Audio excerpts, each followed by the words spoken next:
आप सभी को मेरा नमस्कार। आज मैं आपके सामने एक ऐसे विषय पर बोलने आया हूं जो हर विद्यार्थी की मेहनत, हर परिवार की उम्मीद और हमारे देश के उज्जवल भविष्य से गहराई से जुड़ा है। मेरे भाषण का विषय है सरकारी छात्रवृत्ति योजना एवं उसका क्रियान्वयन। साथियों, हम सब जानते हैं कि भारत में लाखों बच्चे ऐसे हैं जिनके सपने तो बड़े होते हैं, लेकिन परिस्थितियां छोटी और विकट होती हैं।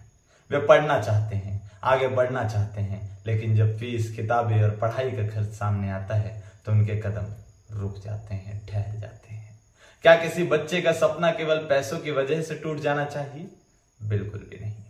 यही वह खाई है जिसे सरकार की छात्रवृत्ति योजनाएं भरने का प्रयास करती हैं।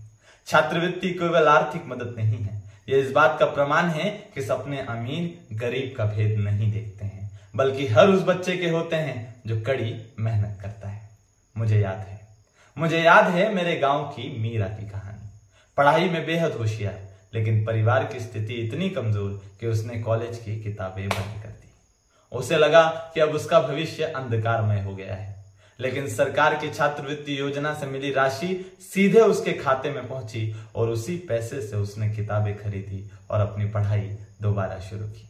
आज वही मीरा अपने मोहल्लों की बच्चियों को पढ़ा रही है और उन्हें भी सपने देखने की हिम्मत दे रही है। यही है छात्रवृत्ति का वास्तविक अर्थ, केवल सहायता नहीं बल्कि अवसर की बराबरी। भारत सरकार और राज्य सरकारें हर साल करोड़ों रुपए छात्रवृत्तियों पर खर्च करती है। प्री मैट्रिक और पोस्ट मैट्रिक छात्रवृत्ति, मौलाना आजाद छात्रवृत्ति, मेधावी विद्यार्थियों के लिए मेरिट कम मेन स्कॉलरशिप और national means cum merit scholarship जैसी अनेक योजनाएं देश भर के लाखों विद्यार्थियों तक पहुंचती है। इन योजनाओं का क्रियान्वयन एक स्पष्ट प्रक्रिया के तहत होता है। सबसे पहले पात्रता की जांच की जाती है, फिर आवश्यक दस्तावेज जैसे आधार, आय प्रमाण पत्र और बैंक खाता जमा किया जाता है। उसके बाद ऑनलाइन आवेदन नेशनल स्कॉलरशिप पोर्टल या राज्य पोर्टल पर किया जाता है। स्कूल या जिला स्तर पर सत्यापन के बाद अंततः राशि डायरेक्ट बेनिफिट ट्रांसफर के माध्यम से सीधे छात्र के खाते में पहुंचती है। लेकिन साथियों, यह यात्रा इतनी सरल भी नहीं है। छात्रवृत्ति पाने की राह में कई बड़ी चुनौतियां हैं। सबसे पहली समस्या है जानकारी की कमी। गांव और छोटे कस्बों में आज भी बहुत से बच्चों को यह पता नहीं होता है कि वे छात्रवृत्ति योजना पाने के प्राप्त हैं। दूसरी समस्या है डिजिटल अंतर। आवेदन की प्रक्रिया ऑनलाइन है, लेकिन क्या हर गरीब परिवार के पास स्मार्टफोन, इंटरनेट और स्कैनर है? निश्चित रूप से नहीं। यही कारण है कि कई बच्चे आवेदन ही नहीं कर पाते हैं।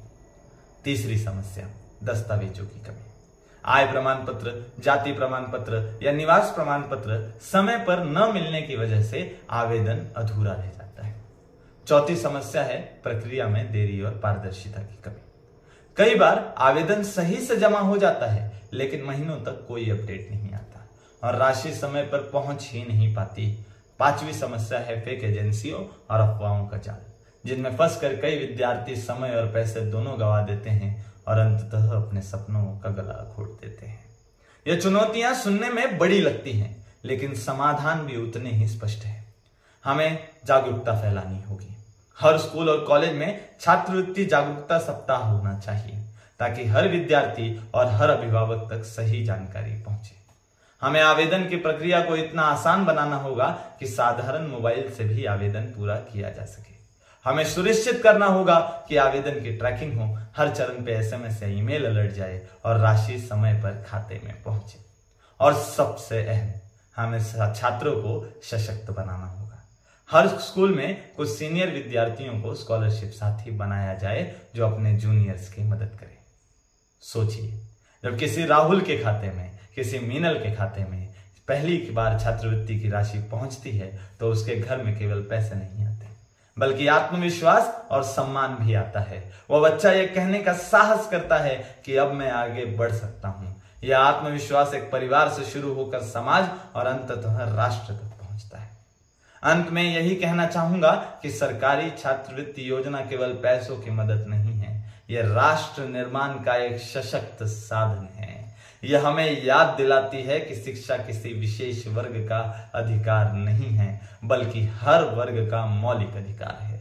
और जब हर बच्चा पढ़ पाएगा तभी भारत वास्तव में सशक्त, समृद्ध और विकसित बनेगा।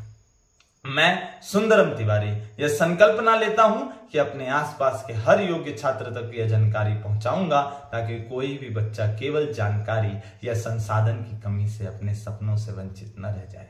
और आप सभी से यही आग्रह करूंगा कि आप भी यही संदेश हर छात्र, हर विद्यार्थी तक पहुंचाएंगे। बहुत बहुत धन्यवाद। जय हिंद, जय भारत।